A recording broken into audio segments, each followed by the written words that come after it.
Okay, peace and love, family. I'm gonna tell y'all right off the bat. Some people are gonna be dissatisfied with what I got to say already off the bat. I'm okay with that. It has to do with Ramadan right now. Now, just because it has to do with Ramadan doesn't mean that it only has to do with the Muslims. Anybody and everybody can benefit from this message.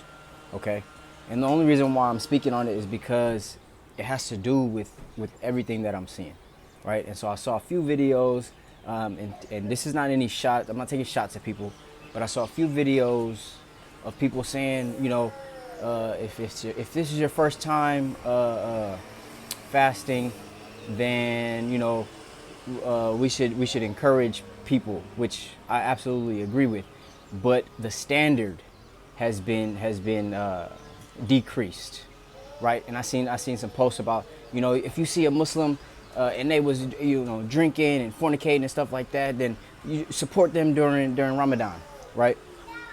This is where I disagree.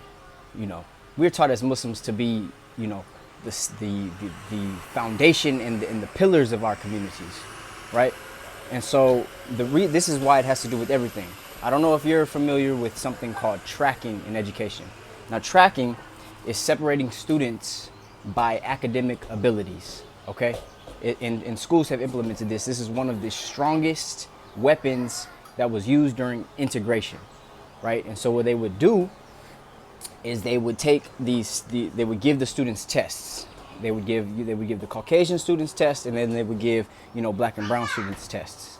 And according to their quote unquote academic abilities, they would allow them to take certain classes.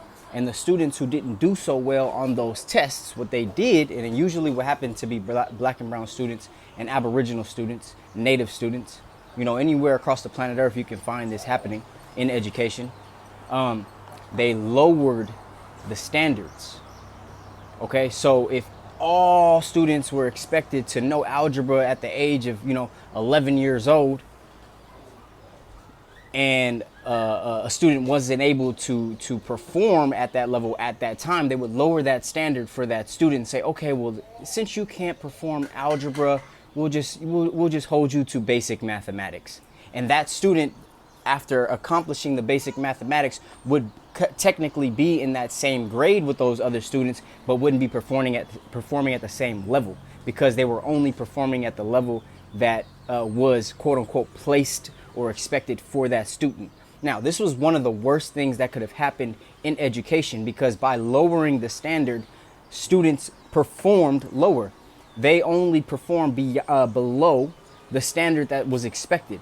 So if you raise the standard, then they would perform higher, just smaller below the standard. Now, what does that have to do with anything?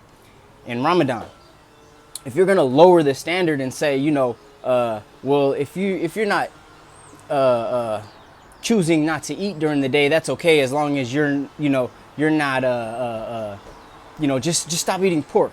Yeah, okay, that's cool. But you're lowering the standard of expectation. No, perform at your highest ability. We're there to support. We need to be the pillars in our communities. Support them, yes, encourage them, but hold them to a higher standard than I don't even care if you're a Muslim. Any civilized individual shouldn't be eating pork. Any civilized individual shouldn't be drinking alcohol. These are things that we need to be telling them. Oh, during Ramadan you shouldn't be drinking. No, never. You shouldn't be drinking at all. Now, there's a thin line between speaking truth and then being a hypocrite. Obviously, we don't want to be hypocritical. There are times in my life where I was drinking alcohol. Of course. I've had, pork in my life. Of course. But when you know better and you do better, then you know better and you do better. And you hold those around you accountable, just like you hold yourself accountable. You can't allow things to happen around you if you wouldn't allow it to happen to yourself. So if I'm going to sit here and say, you know what, I'm not going to drink alcohol, then, and somebody is in my direct vicinity, I'm going to put them on that same information. I'm not going to encourage you. Oh yeah, just do a little bit. Just do what you can. It says men make men sharp. Men don't placate to weaknesses. Men make men sharp. Men sharpen men as steel sharpens steel. It don't say men placate to weaknesses and men are supporting and encouraging the weakness, the weak part. No, the original man settles on the best part.